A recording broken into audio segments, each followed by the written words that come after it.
Good morning, everybody.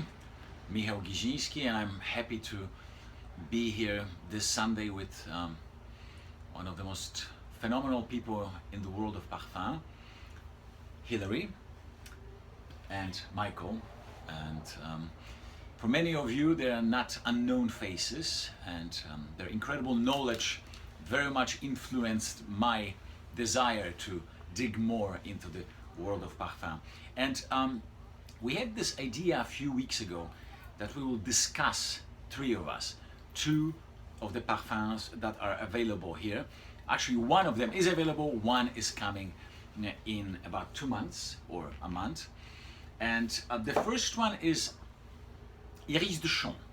Iris de Champs of the House of Houbigant, released last year, one of the most labored parfums, as I understand, in many years. It took them almost 8 years to make that fragrance because of the very long process of drying the bulbs of iris, thousands of them, and then cooking them and then creating la beurre de riz, from which the whole fragrance had its beautiful start.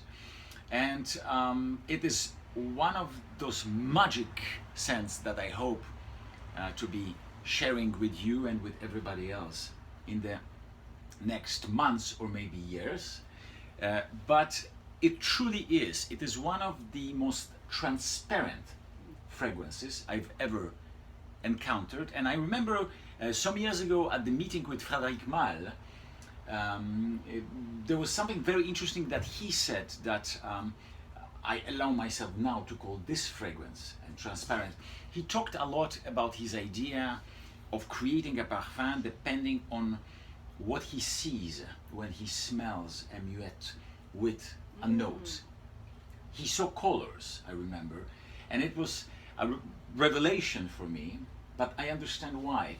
When I first smelled without seeing the bottle yet and the juice of Iris de Champs, I saw for the first time transparency, a absolute clarity, and that did not change. I still see it, and I think it is one of the noblest, if that's a proper word, the most noble of the noblest fragrances that one can imagine. And we'll talk in a second a little bit about the structure of this perfume, but if you do not know this, I very much encourage everybody who has any interest of fragrance to try Iris de Champs, both ladies and gentlemen. It is not only transparency in the scent, but it's unbelievable nobility of a scent. I agree with you. Yeah. And the I rarity agree of the with you. scent. You know, and this is so interesting as a unisex fragrance, because what it really conveys is noblesse oblige, of elegance, of a subtle sense of dignity, and a little bit of an aloof quality of a message of richesse. I really found with this fragrance that you had a sense of someone who is living in a different place, who is concerned with banal everyday existence. It's a fragrance of the mind, of books, of reading, of a solitary walk, Iris de Champs, in the fields of nature, and picking up those subtle scents of botanicals that this fragrance recalls to me. It has a beautiful,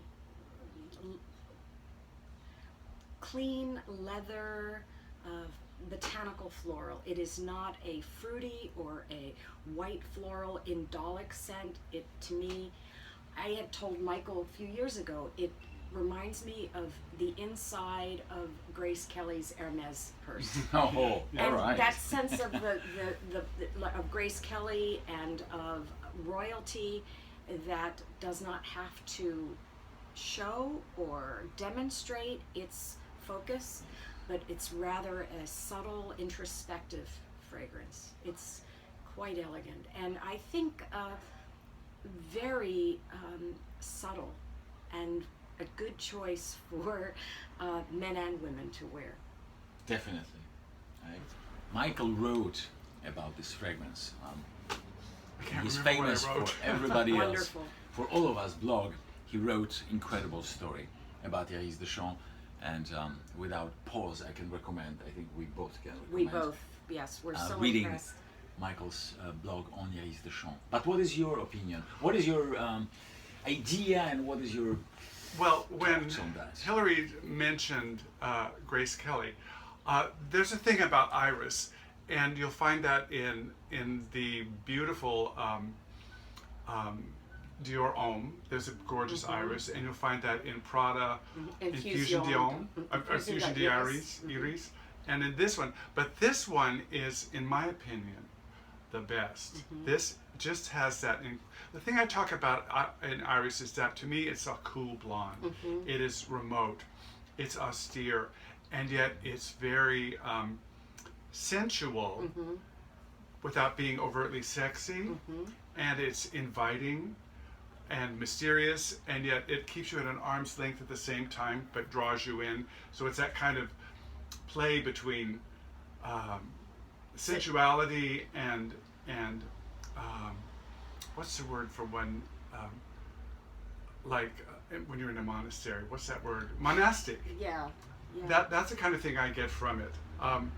And this one, to me, is just the most beautiful iris I've ever smelled. I just love this fragrance. So that's kind of what I get from it. And I hear what you're saying, because I also like the Infusion d'Iris of Prada, the Eau de Toilette, because I like the muguet note.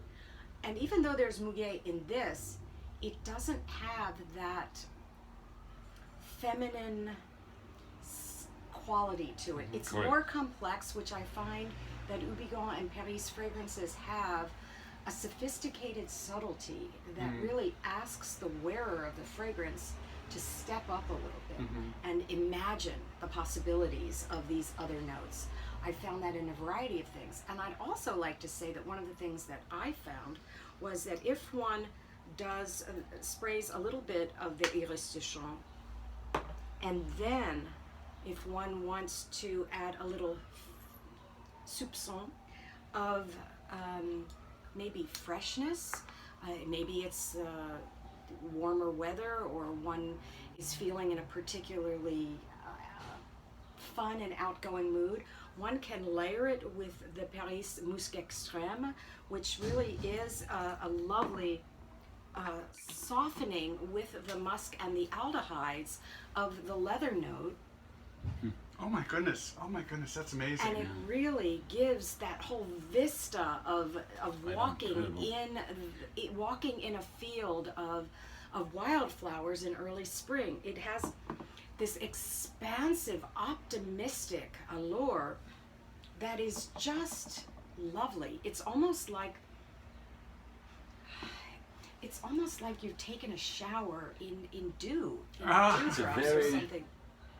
In morning It's a dew. beautiful Yes. take. It's a beautiful I never layering. would think of use combination with it, but what stays on your skin, and with this scent, which is so unusual, it is, in my opinion, the greenest of all irises. It is earthiness, greenness, and austerity, and that's the beauty of iris to start with.